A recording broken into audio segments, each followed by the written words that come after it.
Hello friends, कैसे आप सब। उम्मीद करते सब अच्छे होंगे। 10 क्लास के विद्यार्थियों के लिए हिंदी का मोस्ट इम्पोर्टेंट ऑब्जेक्टिव क्वेश्चन है। जिन विद्यार्थियों का एग्जाम 2024 में होने वाला है उनके लिए वीडियो काफ़ी फ़ायदेमंद होगा। आपको पता होगा कि 50% ऑब्जेक्टिव है, ठीक है, और 100 क्वेश्चन पूछे जाते हैं, 50 से ही आपको बताना है। तो हिंदी में 50 में 50 ऑब्जेक्टिव में पक्का आ सकता है। थोड़ा सा मेहनत करने की ज़रूरत है, कुछ क्वेश्चन अजीब रहते हैं, उसके आग बकाना नहीं है, फिर भी बहुत से क्वेश्चन आपको माइंड में चले आएंगे। तो चलिए फटाफट से, अगर आपका एग्ज़ाम है तो आप वीडियो में बने रहेंगे क्योंकि ये वीडियो आपके लिए काफ़ी अच्छा साबित होगा, क्योंकि टोटल इंपॉर्टेंट क्वेश्चन है 10 क्लास के विद्यार्थी के लिए। तो चलते ही शुरुआत करते हैं। पहला क्वेश्चन है, तमिल मलयालम तेलुगु कन्नड़ भाषाएं हैं कैसी, मतलब किस ओर की भाषाएं हैं। क्या उत्तरी भारत में बोला जाता है, क्या पश्चिमी भारत में बोला जाता है, या पूर्वी भारत में या दक्षिणी भारत में बोला जाता है। तो आप समझ सकते हैं कि तमिल यानी चेन्नई में बोला जाता है। चेन्नई किस क्षेत्र में है, तो दक्षिण भारत में पड़ता है। ऑप्शन नंबर क्या होगा, डी यहाँ पे हो जाएगा, तेलुगु, ठीक है। अगला सवाल है कि पानी उतारना मुहावरे का अर्थ क्या होता है। पानी उतारना मुहावरे का अर्थ क्या होता है। क्या सर में ना रहना, या पराजित होना, खतरे की संभावना, या मुसीबत टालना।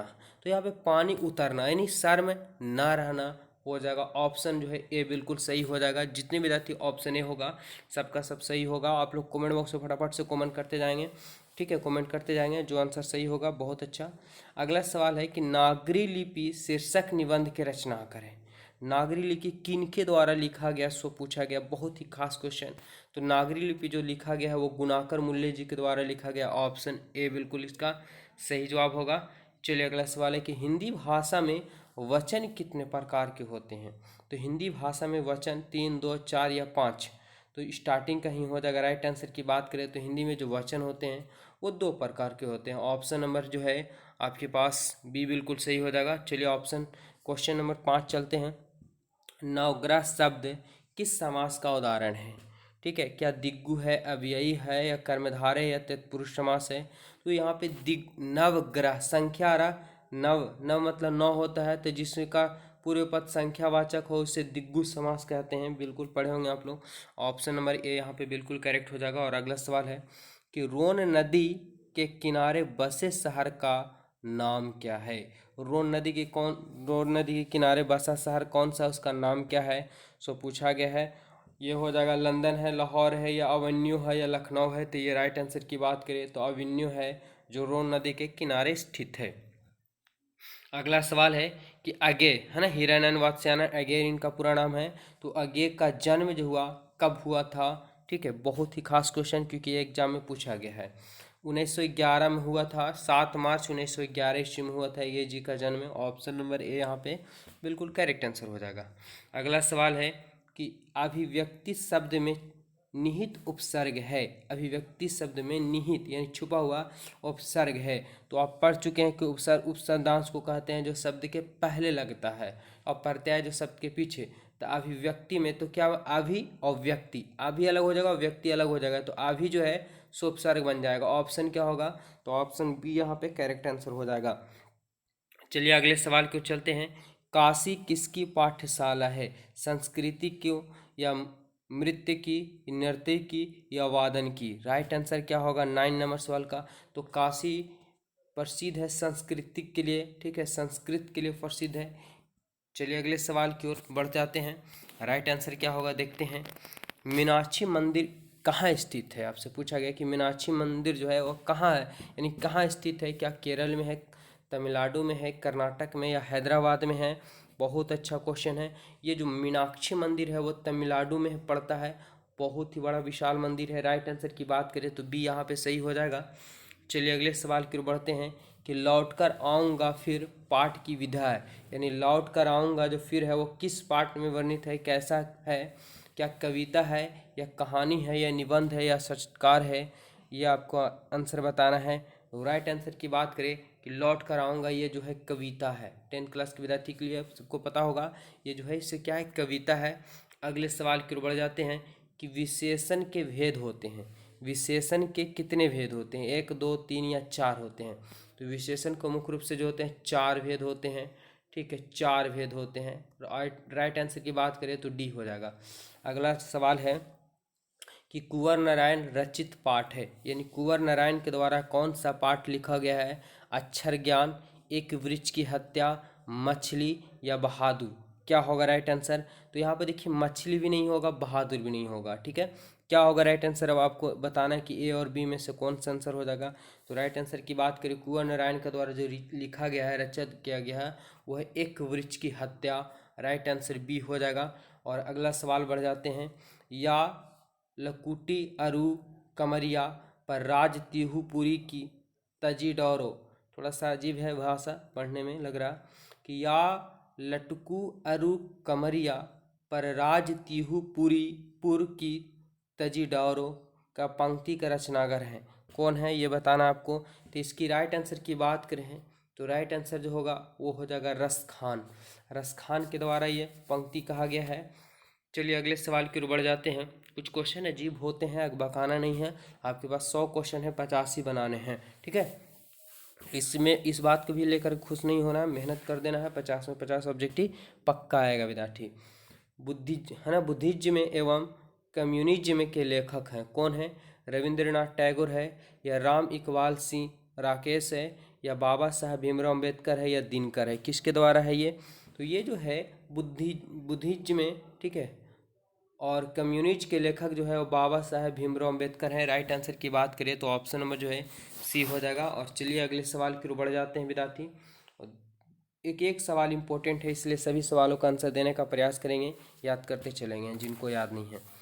संख्यावाचक विशेषण है, क्या है? चार है, चार या काला या थोड़ा या अधिक। क्या बोले कि संख्यावाचक, तो नाम से पता चला कि संख्यावाचक नहीं जिसमें संख्या का बोध होता हो। तो थोड़ा, अधिक या काला या चार। तो यहाँ पे देख रहे हो कि चार जो है संख्या का बोध हो रहा है, तो संख्यावाचक हो जाएगा। ऑप्शन ए बिल्कुल सही हो जाएगा। और चलिए अगले सवाल की ओर बढ़ जाते हैं। नाक काना साहब का संबंध है, सॉरी नान काना लिखा हुआ है, नान काना साहब का संबंध है क्या? गुरु नानक से, रसखान से, प्रेमधन से, या धनानंद से? किससे संबंध है? तो ये जो है नाक काना साहब का संबंध जो है वो गुरु नानक से है। ऑप्शन की बात करें ये बिल्कुल सही हो जाएगा। अगले सवाल की ओर बढ़ते हैं। रसखान किस विषय में प्रसिद्ध थे? क्या सवाल है कि रसखान किस विषय में प्रसिद्ध थे? सवैया छंद में, कवि है ना, कवित्व में, या मुक्तत्व में, या रीतिमुक्त काव्यधारा में? राइट आंसर की बात करें तो क्या हो जाएगा? तो रसखान जो प्रसिद्ध थे विषय में ये थे सवैया छंद में, सवैया छंद में प्रसिद्ध थे। ऑप्शन जो है ए। आप लोगों को ये अगर याद नहीं है तो घबराना नहीं है, एक बार वीडियो को देखना है रोक करके, और फिर से एक दो बार क्वेश्चन को पढ़ लेना, माइंड में चला आएगा, याद हो जाएगा। ऑप्शन दे करके कभी भी मार दीजिएगा। अगला सवाल है कि ईश्वर पेटलीकर किस भाषा के कथाकार थे? ईश्वर पेटलीकर किस भाषा के कथाकार थे ये बताना है। तो ये जो थे गुजराती थे, ठीक है। ईश्वर पेटलीकर किस भाषा के कथाकार थे? तो गुजराती भाषा के थे। ऑप्शन जो है सी हो जाएगा राइट आंसर। अगला सवाल है अमर्तकांत का जन्म कब हुआ था? अमर्तकांत का जन्म कब हुआ था? तो ये जो अमर्तकांत का जन्म हुआ था 1920, 1925, 1930, 1935। राइट आंसर की बात करें तो 1925 ईस्वी में हुआ था अमर्तकांत जी का जन्म। Option B. अगला है कि भाववाचक संज्ञा का उदाहरण है। क्या मोहन है, सेना है, या बचपन है, या पत्थर है? राइट आंसर की बात करें तो क्या हो जाएगा? अब देखिए बहुत सोचने वाला। भाव मतलब अब क्या होता है कि भाववाचक की जो आपकी भावनाओं से जुड़े हुए, तो जिसको में अड़कपन, बचपन है ना, बुढ़ापा, ये क्या हो जा रहा है जिसमें, ठीक है, अनुभव किया जाता है, मतलब एक अनुमानिक लगाया जा सकता है, वही हो जाता है भाववाचक, आपकी फीलिंग्स से जुड़ा हुआ। तो ये हो जाएगा ऑप्शन नंबर यहाँ जो क्या होगा सी, बिल्कुल बचपन जो है भाववाचक है। अगला सवाल देखते हैं कि किशोर से मार खाने के बाद बहादुर। बिल्कुल सिंपल क्वेश्चन है। किशोर से मार खाने के बाद बहादुर। ऑप्शन है कि प्रतिरोध करता है, हंगामा खड़ा करता है, या चुपचाप कोने में खड़ा हो जाता है, या रोने लगता है। यानी किशोर से मार खाने के बाद जो बहादुर घर जाता है तो वो क्या करता है? राइट आंसर की बात करें तो क्या हो जाएगा? तो यहाँ पे देखते होंगे कि उनके पिताजी गिरधर लाल जो है उनके सामने चुपचाप से क्या हो जाता है, जा करके खड़ा हो जाता है। अगला सवाल ऑप्शन सी इसका राइट आंसर। अगला सवाल देखेंगे कि किस नदी के बांध के नीचे लक्ष्मी का घर था? गंगा नदी, यमुना नदी, सरस्वती नदी, या देवी नदी? राइट आंसर क्या होगा? बिल्कुल सबको पता होगा कि किस नदी किनारे लक्ष्मी का घर था, तो ये देवी नदी के किनारे था, ऑप्शन नंबर डी। अगला सवाल है कि कथक नृत्य के पर्याय माने जाते हैं। ठीक है, कथक नृत्य के पर्याय माने जाते हैं, किसे माने जाते हैं? तो पंडित बिरजू महाराज, बिस्मिल्लाह खां, जाकिर हुसैन या इनमें से कोई नहीं। राइट आंसर क्या होगा? तो बिल्कुल आप लोग कथक का जो डांस भी करते थे वो पंडित बिरजू महाराज करते थे। ठीक है, राइट आंसर की बात करिए, ये हो जाएगा। चलिए अगले सवाल की ओर बढ़ जाते हैं कि भाववाचक संज्ञा का उदाहरण नहीं है। सवाल क्या बोल दिया? नहीं है। जैसे भलाई, ठीक है, सुंदरता, अच्छा या दूध, क्या होगा यहाँ पे राइट आंसर? तो सिंपल सी भलाई आ गया, जैसे बचपना बुढ़ापा या फीलिंग्स से जुड़ा हुआ है। ठीक है, तो ये जो है दूध जो है इससे फीलिंग्स से जुड़ा हुआ नहीं है, तो राइट आंसर की बात करें यहाँ पे बी हो जाएगा। अच्छा, बुरा, खराब, बड़कपन, अच्छापन, है ना, ये सब के सब भाववाचक होते हैं। अगले सवाल की ओर बढ़ जाते हैं। जीत जीत मैं निरखत हूँ पाठ के केंद्र में हैं, यानी बिस्मिल्लाह खां है, जाकिर हुसैन या बिरजू महाराज है, इनमें से सभी। तो जीत जीत में निरखत पाठ के केंद्र, यानी जीत जीत में निरखत पाठ में मेन हीरो कौन है, इसमें से पूछा गया, यानी मेन नायक के रूप में कौन किरदार निभाया है। राइट आंसर की बात करें तो जीत जीत में निरखत बिरजू महाराज के द्वारा, बिरजू महाराज केंद्र में है, बिरजू महाराज द्वारा लिखा गया है। अगला सवाल विद्यार्थी, अगेक ने सूत्रपात किया था। अगेक समझ सकते हैं, हिरण्यन वात्स्यायन अगेक इनका पूरा नाम है। तो अगेक ने सूत्रपात किया था, क्या किया था? छायावाद का, प्रगतिवाद का, प्रयोगवाद का या प्रपदवाद का, क्या होगा राइट आंसर? बहुत अच्छे विद्यार्थी। तो ये किया गया था अगेक जी के द्वारा, सूत्रपात जो दिए थे ये प्रयोगवाद के द्वारा दिया गया था। ऑप्शन नंबर सी हो जाएगा यहाँ पे। चलिए अगले सवाल की ओर बढ़ जाते हैं कि स्वर संधि का उदाहरण है। स्वर संधि, ठीक है, क्या है? रामावतार है, परमानंद है, कविंद्र है, उपयुक्त में से सभी। 28 नंबर सवाल का आंसर क्या हो जाएगा? तो स्वर संधि, स्वर संधि, ठीक है, जरा बताएं। तो रामावतार और, ठीक है, परमानंद, कविंद्र, उपयुक्त में, यहाँ पे राइट आंसर की बात कर विद्यार्थी। ठीक है, तो right answer option number D हो जाएगा, स्वर संधि और व्यंजन संधि, स्वर जो स्वयं पड़ जाता है। चलिए अगले देखेंगे। अगला सवाल है कि मदन है, सोफर का बेटा है, सेन साहब का बेटा है, किरानी का बेटा है, या सेन साहब के सेन साहब, देखिए ऑप्शन की, सेन साहब के मित्र का बेटा है। राइट आंसर क्या होगा? 29 नंबर सवाल का आंसर। तो ये जो मदन जो था वो गिरधर लाल यानी किरानी का बेटा था, क्योंकि गिरधर लाल उसी के फैक्ट्री में काम किया करते थे, तो किरानी का ये बेटा था मदन। चलिए अगले सवाल की ओर बढ़ जाते हैं कि अन्य पुरुष डॉट डॉट भेद है। संज्ञा का है या विशेषण का है या क्रिया का है या भाववाचक सर्वनाम है। राइट आंसर क्या होगा? 30 नंबर सवाल का आंसर। तो अन्य पुरुष, ठीक है, अन्य पुरुष जो है ये क्या हो जाएगा? ये भाववाचक हो जाएगा, भाववाचक सर्वनाम है। ठीक है, संज्ञा के जो बदले आता है ना वही भाव सर्वनाम कहलाता है। तो यहाँ पे क्या हो जाएगा? अगले सवाल की ओर बढ़ जाते हैं विद्यार्थी कि पंडित बिरजू महाराज को गंडा बांधा गया था, पिता ने बांधा था, माँ ने, भाई ने या बहन ने? बहुत ही अच्छा क्वेश्चन है, इंटरेस्टिंग क्वेश्चन है, जरा बताएंगे आप लोग फटाफट से। तो ये जो बांधा गया था पंडित बिरजू महाराज को गंडा जो बांधा गया था वो पिताजी के द्वारा बांधा गया था। इसके लिए है ना बिरजू महाराज को गुरुदक्षिणा के रूप में 500 रुपये दिए थे। चलिए अगले सवाल की ओर बताती है। लौट कर आऊँगा फिर पाठ के लेखक है, इसके पहले जस्ट पढ़ के गए थे कि लौट कर आऊँगा क्या है। ठीक है, कविता। यहाँ बताना है फटाफट से, 32 नंबर सवाल का आंसर क्या होगा? तो इसकी राइट आंसर की बात करें कि लौट कर आऊँगा फिर पाठ के लेखक है जीवानंद दास हैं। ठीक है, क्यों है? तो जीवानंद दास है। राइट आंसर जो होगा यहाँ पे डी हो जाएगा। चलिए आगे बढ़ जाते हैं। 33 नंबर सवाल आ चुके हैं कि जापान पर परमाणु बम गिराया था, क्या इंग्लैंड ने, अमेरिका ने, चीन ने या रूस ने? आप समझ सकते हैं कि ऐसा ऐसा काम कौन सा देश कर सकता है। भारत तो ऐसा काम करता नहीं है, क्योंकि भारत किसी को छेड़ता नहीं। अगर भारत को कोई छेड़ दिया तो उसे छोड़ता भी नहीं है। बहुत अच्छे विद्यार्थी, ऑप्शन जो है से बी यहाँ पे बिल्कुल सही हो जाएगा कि जापान पे जो बम गिराया गया था वो अमेरिका द्वारा हिरोशिमा और नागासाकी पे गिराया गया था। क्रूरता का परिचय दिया हमेशा अमेरिका ने। चलिए अगले सवाल की ओर बढ़ जाते हैं। सवाल नंबर 34 है, क्या दिया कि रोन नदी में है, भारत है, फ्रांस है, अमेरिका या रूस? रोन नदी मतलब किस देश में है, सो पूछा गया। 34 नंबर सवाल का आंसर। बहुत अच्छे। तो रोन नदी जो है आपके पास वो फ्रांस में आता है, फ्रांस के अंतर्गत। अगला दिग्गु समास नहीं है। देखिए दिग्गु समास, द्वंद्व समास, समास के बारे में आप लोग बताए थे। ठीक है, चलिए फटाफट से बताइए। दिग्गु समास नहीं है, सो पूछा गया है।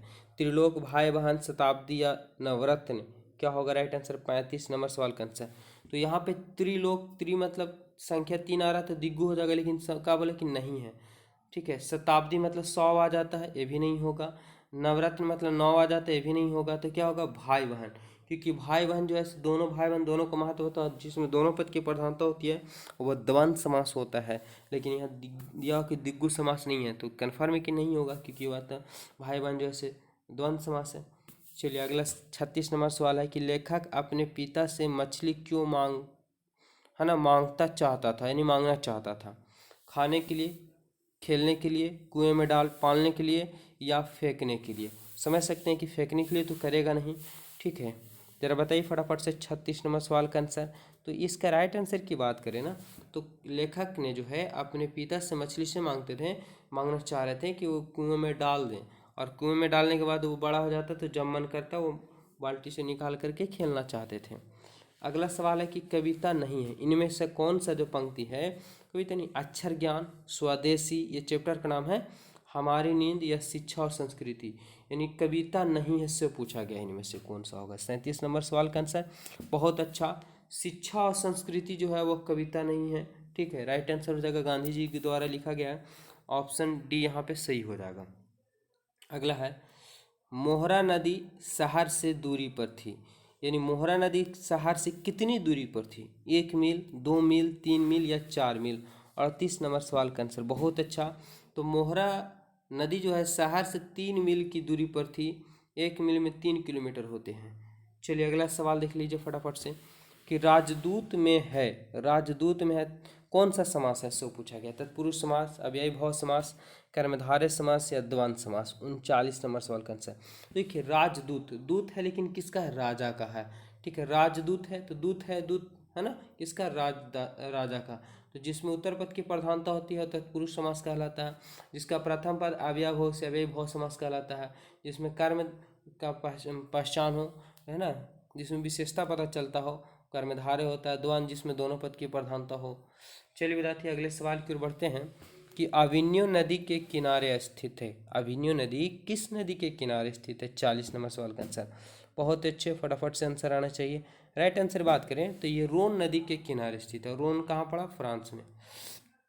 अगला है गिरधर लाल है सेन साहब का मित्र है, सेन साहब का भाई है, मदन का पिता है, सेन साहब का पड़ोसी है। तो अभी जस्ट आप लोग को पढ़ जा चुके हैं कि गिरधर लाल जो है वो मदन का पिता है, जो एक किरानी का काम करते हैं सेन साहब के यहाँ। संतु के मारे काँप रहा था, कौन काँप रहा था, संतु के मारे से पूछा गया। बहुत अच्छा, मछली कहानी का अमर बताइए फटाफट से। 42 नंबर सवाल का आंसर। तो ये जो है संतु के है ना, मारे कांप रहा था, किसके कारण कांप रहा था, खुशी के कारण नहीं, ठंड के कारण। ठीक है, ठंड के कारण वह कांप रहा था, उसकी दीदी नहा धोला कर कपड़े पहनाई थी। अगला है बहुब्रीहि समास है, जिसमें अन्य पद की प्रधानता होती है, बहुब्रीहि समास कहलाता है। तो क्या हो जाएगा राइट आंसर, फटाफट से बताइए, ऑप्शन नजर आ रहा होगा आप लोग को। तो यहाँ पे बात करें कि पूर्व पद प्रधान हो गलत, उत्तर पद प्रधान हो गलत, दोनों पद प्रधान हो गलत, जिसमें अन्य पद की प्रधानता होती है उससे बहुब्रीहि समास कहते हैं। तो राइट आंसर की बात करें, ठीक है, कि ऑप्शन नंबर डी हो जाएगा। कोई पद प्रधान नहीं होता है, कोई पद प्रधान नहीं होता, बल्कि एक नए पद की प्रधानता हो जाती है। अगला सवाल है कि मैक्स मुलर के अनुसार सर्वाधिक संपदा और प्राकृतिक सौंदर्य से परिपूर्ण देश कौन सा है। कौन सा देश है, हम लोग भाग्यशाली हैं जिस देश में जन्म लिए हैं, उस देश का नाम ही भारत है, और हम लोग भारतवासी हैं। I love my India. चलिए अगला सवाल है 45 नंबर का। कमरुद्दीन का जन्म हुआ था, कहाँ हुआ था कमरुद्दीन का जन्म, तो ये जो हुआ था कमरुद्दीन का जन्म बिहार में ही हुआ था। ठीक है, ऑप्शन नंबर जो है बी बिल्कुल सही जवाब।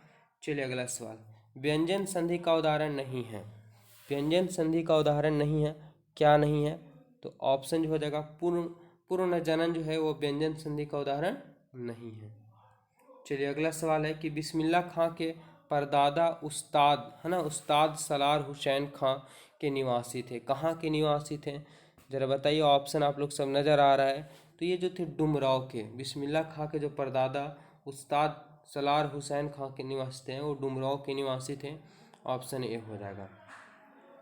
मछली कहानी के लेखक हैं, मछली कहानी के जो लेखक हैं वो लेखक कौन है, विनोद कुमार शुक्ल है। ठीक है, विनोद कुमार शुक्ल द्वारा लिखा गया मछली।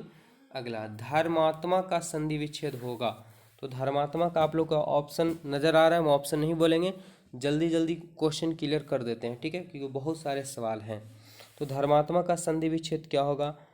धर्म जोड़ आत्मा, धर्मात्मा हो जाएगा, ऑप्शन हो जाएगा यहाँ पे डी।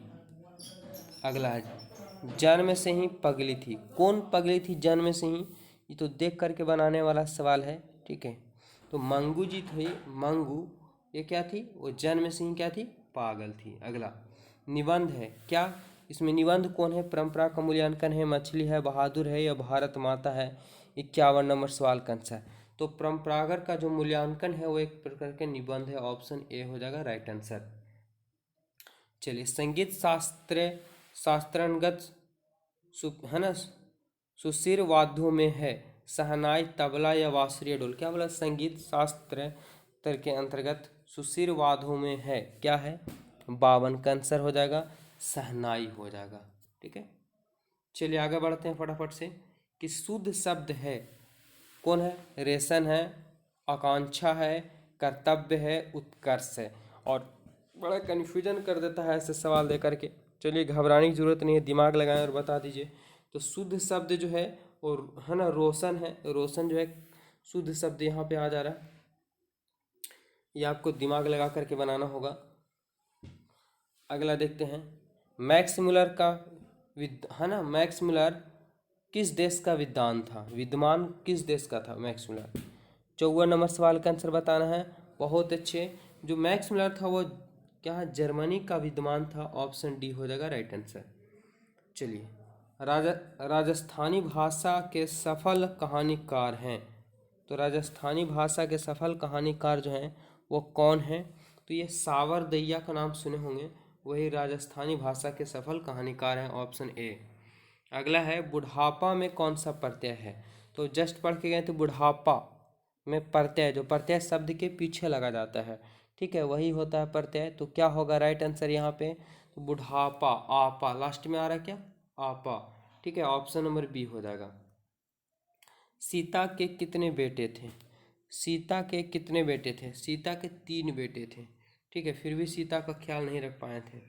दुर्भाग्य है, आज कलयुग है, लेकिन कहानी पहले का भी है, ये युगों युगों से चलता आ रहा है, ठीक है। अगला सवाल है, शुद्ध वाक्य है या मेरी पुस्तक? दूसरा, रोटी ताजी है। अगला, दाल कच्चा है। और अगला, सुरेश को पूछो। राइट आंसर क्या हो जाएगा? 58 नंबर सवाल का आंसर। शुद्ध वाक्य यहाँ पे बताना, तो खुद से थोड़ा कॉमन सेंस लगाइए कि यह मेरी पुस्तक है, यह मेरी पुस्तक। ऑप्शन क्या हो जाएगा? ये बिल्कुल सही जवाब हो जाएगा। अगला, ढाते विश्वास कहानी के केंद्र में है। तो ढाते विश्वास कहानी के ऑप्शन है कि सुखाड़ की समस्या, बाढ़ की समस्या, दहेज की समस्या, भ्रष्टाचार की समस्या। आप लोग पढ़ चुके थे ढाते विश्वास किस पे आधारित है, ज़रा बताइए फटाफट से। तो ये जो है कि ढाते विश्वास में बार बार क्या हो जाता है? बाढ़ हर साल आते रहता है, सीधा परेशान रहती है। ऑप्शन जो हो जाएगा यहाँ पे बी बिल्कुल सही हो जाएगा। अगला है, अभाव में कौन सा उपसर्ग है? अब फिर से आ गया उपसर्ग, जो शब्द के पहले लगा रहता है, अभाव, आप प्लस भाव, अभाव हो जाएगा, option number A. Kumar Gandharva क्या है? कुमार गंधर्व जो है वो क्या है? तो कुमार गंधर्व जो है वो शास्त्रीय गायक है, शास्त्रीय गायक है, ऑप्शन जो है बी। पिताजी ने किसको मारा था? दीदी को, मंगू को, संतू को या भंगू को? बहुत अच्छा क्वेश्चन है। तो पिताजी ने किसको मारा था, ज़रा बताइए फटाफट से। तो दीदी को मारे थे, जिसकी वजह से दीदी सिसक सिसक कर रो रही थी। अगला सवाल है कि पक्का महल क्या है? काशी विश्वनाथ से लगा हुआ इलाका, संगीतकार का नाम, अभिनेता का नाम या लेखक का नाम? तो ये तो ऑप्शन से ही पढ़ने के बाद ही पता चल जा रहा है कि पक्का महल जो है वो काशी विश्वनाथ से लगा हुआ इलाका जो है वो पक्का महल कहलाता है। अगला सवाल है कि गांधी जी शिक्षा का उद्देश्य क्या मानते थे? नौकरी पाना, वैज्ञानिक बनना, चरित्र निर्माण या यांत्रिक दक्षता? कितना सिंपल क्वेश्चन है। तो गांधी जी शिक्षा का यही उद्देश्य मांगते थे, चरित्र निर्माण, कि अगर पढ़ लिख लेगा तो उसका करेक्टर क्या हो जाएगा? अच्छा हो जाएगा। ये ना कि नौकरी पाना उनका उद्देश्य नहीं था शिक्षा का। अगला सवाल है, ब्रह्मा का निवास कहाँ होता है? यानी ब्रह्मा यानी भगवान का निवास जो होता है कहाँ होता है? समुद्र में होता है, काम क्रोधहीन व्यक्ति में होता है, स्वर्ग में होता है या आकाश में होता है? ज़रा फटाफट से बताएं 65 नंबर सवाल का आंसर क्या हो जाएगा। तो ब्रह्मा का जो निवास होता है काम क्रोधहीन व्यक्ति में, क्रोधहीन के मतलब जो काम करता है, और क्रोधहीन यानी जिसके पास क्रोध यानी गुस्सा नाम का चीज़ नहीं, ऐसे व्यक्तियों में ब्रह्मा निवास करते हैं। अगला सवाल है कि गुरु कृपा की महत्ता का वर्णन किस कवि ने किया था। गुरु कृपा की महत्ता का वर्णन किस कवि ने किया था, ये बताना है। तो गुरु नानक ने किया था, ऑप्शन हो जाएगा सी बिल्कुल सही जवाब। अगला सवाल देखते हैं, रसखान को किसने दीक्षा दी थी। रसखान को किसने दीक्षा दी थी ये बताना है। 67 नंबर सवाल का आंसर बहुत अच्छा, गुरु भट्ट है ना, विट्ठुल नाथ ने दिया था। गुरु विट्ठुल नाथ ने दिया था रसखान को दीक्षा। अगला सवाल है कि रसखान किस काल के कवि हैं। रसखान जो है किस काल के कवि हैं ये आपको बताना है। ये जो है भक्ति काल के, रसखान किसके हैं, भक्ति काल के कवि हैं, ऑप्शन डी हो जाएगा। धनानंद किस भाषा के कवि हैं। धनानंद जो है किस भाषा के कवि है, ब्रज भाषा के कवि है। ठीक है, ब्रज भाषा के कवि है धनानंद। अगला सवाल है विदेशी से कवि का क्या तात्पर्य है। विदेशी से कवि का तात्पर्य है ज़रा बताइए, यानी किस देश से संबंध है इससे बताना है। बहुत अच्छे, तो ये विदेशी, ठीक है, ब्रिटेन से संबंध है, तात्पर्य है, जुड़ा हुआ है। अगला सवाल है कि इनमें कौन नाट्यकृत है। मानसरोवर, विपथगा, है ना, मृगयनी या भारत सौभाग्य। 71 नंबर सवाल का आंसर बहुत अच्छा, इनमें नाट्यकृत जो है भारत सौभाग्य है, ऑप्शन डी। अगला सवाल है कि गीता प्रकाशिनी किसके लिए प्रयुक्त है। धरती माता, पृथ्वी माता, सीता माता या भारत माता। 72 नंबर सवाल का आंसर। तो गीता प्रकाशिनी जो है वो भारत माता के लिए है ना प्रयुक्त है, ऑप्शन डी हो जाएगा। अगला सवाल है कवि के अनुसार जनतंत्र की देवता कौन है। जनतंत्र का जो देवता है वो कौन है, तो किसान और जो मजदूर होते हैं वही जनतंत्र का देवता होते हैं। अगला, हिरोशिमा शीर्षक कविता में सूरज कहाँ से निकला था, जरा बताइए। तो सूरज जो निकला था वो नगर के चौक पर से निकला था, ठीक है, क्योंकि अमेरिका द्वारा बम गिराया गया था।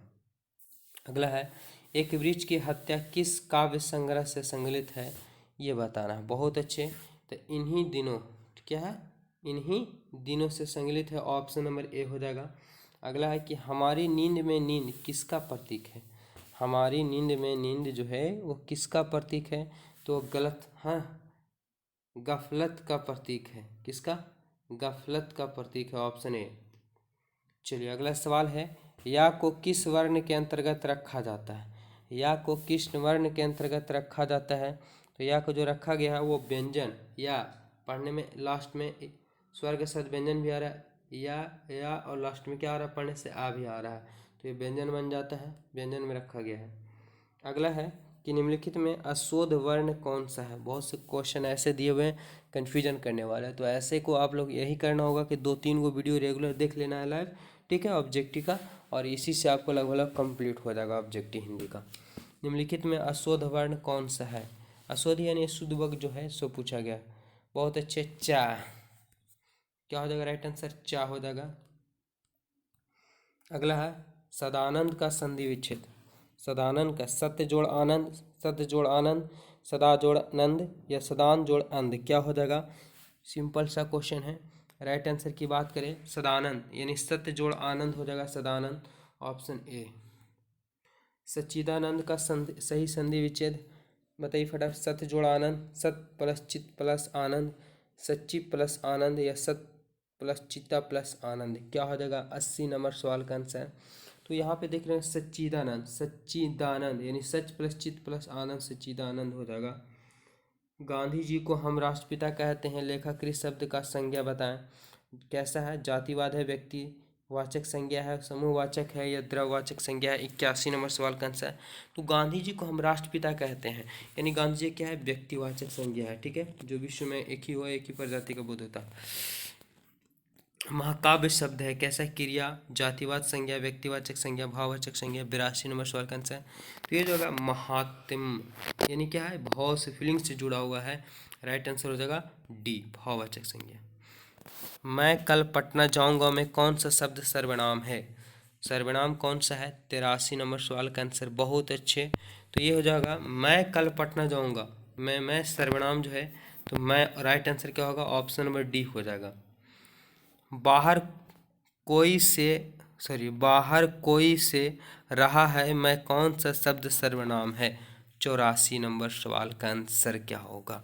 तो ये हो जाएगा कोई। राइट आंसर क्या बात करें? कोई हो जाएगा कि बाहर कोई से रहा है में शब्द का सर्वनाम है। ठीक है, तो जो संज्ञा के बदले आता है सर्वनाम कहलाता है। तो यहाँ पे कोई जो है, कोई मतलब किसी का नाम नहीं पुकारा जा रहा है, कोई आ जा रहा है। कोई हो गया या तुम हो गया, तो सभी सर्वनाम में आ जाएंगे। चला, कवि का स्त्रीलिंग। तो कवि का जो स्त्रीलिंग होगा वो क्या होगा? तो कवि का हो जाता है कवित्री। ठीक है, कवित्री। ऑप्शन सी हो जाएगा राइट आंसर।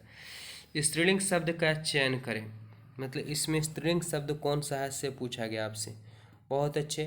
तो शराब जो है वो स्त्रीलिंग है यहाँ पे, बाकी सबके सब जो है पुल्लिंग आ जाएंगे। वह कौन सा शब्द है जो प्राय बहुवचन में प्रयुक्त होता है? बहुवचन में प्रयुक्त होता है। क्या है? देव है, छात्र है, नक्षत्र है या प्राण है?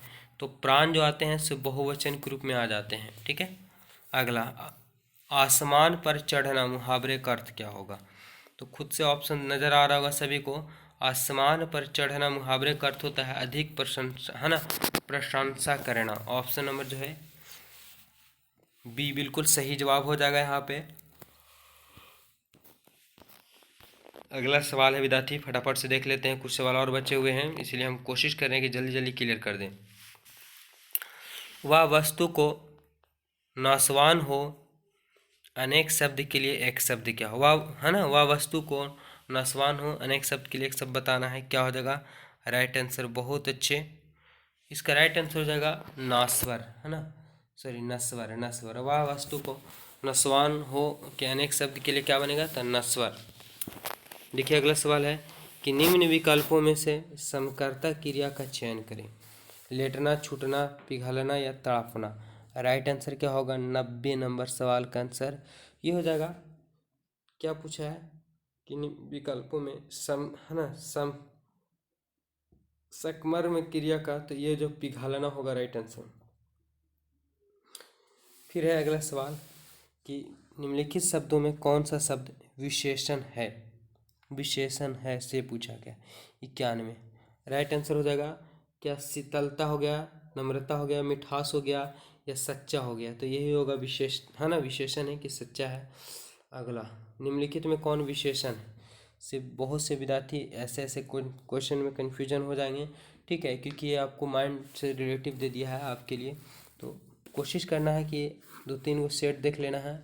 ठीक है, और इस वीडियो को एक बार कोशिश करेंगे और स्पीड बढ़ा करके देख लें। और भी इसी टाइप का 2-4 वीडियो कंफर्म की क्लियर कर लेना होगा, और इस नहीं में से क्लियर हो जाएगा। ताकि क्वेश्चन भी है तो नॉर्मल नॉर्मल नहीं पूछा जा रहा है, ग्रामर से उटपटांग सवाल भी दे दिया जा रहा है, देखने को मिल रहा है। निम्नलिखित में से विशेषण है, सुलेख है, आकर्षक है, हाव्य है या पुरुष है? तो आकर्षक जो है वो विशेषण है। प्राचीन का विपरीतार्थक हो जाएगा। तो प्राचीन का विपरीतार्थक हो जाएगा अवार्चिन। ठीक है, क्या हो जाएगा? अवार्चिन, यानी अभी का, जस्ट का। भूखे को भोजन दो इस वाक्य में कौन सा कारक है? भूखे को भोजन दो इस वाक्य में कौन सा कारक है? बताइए फटाफट से। तो संपादान, जब किसी को मदद किया जाता है तो संपादान कारक हो जाता है। ठीक है, कर्म कारक हो जाता है, जो खुद से काम करते हैं। कर्म किसके द्वारा होता है? अपदान, यानी जिससे अलग होते हैं। शताब्दी में समास है। शताब्दी, इसके पहले भी क्वेश्चन शताब्दी आया था, और शताब्दी जो है वो शताब्दी मतलब सत, है ना, शताब्दी होता है ना, तो 100 का बोध हो जाता है, यानी द्विगु समास है। अगला, अव्ययी भाव समास का उदाहरण है। अव्ययी भाव समास का उदाहरण है। तो अव्ययी भाव समास का उदाहरण है भारपेट। ठीक है, ये जो अव्ययी भाव का समास है। अगला सवाल, बेईमान में कौन सा उपसर्ग है? तो उपसर्ग जस्ट पढ़ के गए हैं। ठीक है, बेईमान, तो वे आ रहा है, ऑप्शन हो जाएगा सी। इनमें से शुद्ध वाक्य को पहचाने। मेरे को घर जाना, मेरा नाम आनंद जी है, वह खाना पकाती है, तुम्हारे को घर जाना है। क्या होगा 98 नंबर सवाल का आंसर? तो वह खाना पकाती है, परफेक्ट बैठ रहा है, शुद्ध वाक्य है। चलिए 99 सवाल का लालच का पर्यायवाची शब्द क्या हो गया? तो लालच का पर्यायवाची शब्द हो जाता है है ना, प्रलोभन हो जाता है। राइट आंसर सी हो जाएगा। और चलिए आज का आखिरी सवाल है कि माता पिता किस समास का उदाहरण है? आप लोग इस कमेंट बॉक्स में इसका राइट आंसर बताएंगे। ठीक है विद्यार्थी, वीडियो कैसा लगा कमेंट बॉक्स जरूर बताइएगा। अगला टॉपिक किस वीडियो पे चाहिए बता दीजिए कमेंट करके। तब तक के लिए सभी को जय हिंद, धन्यवाद।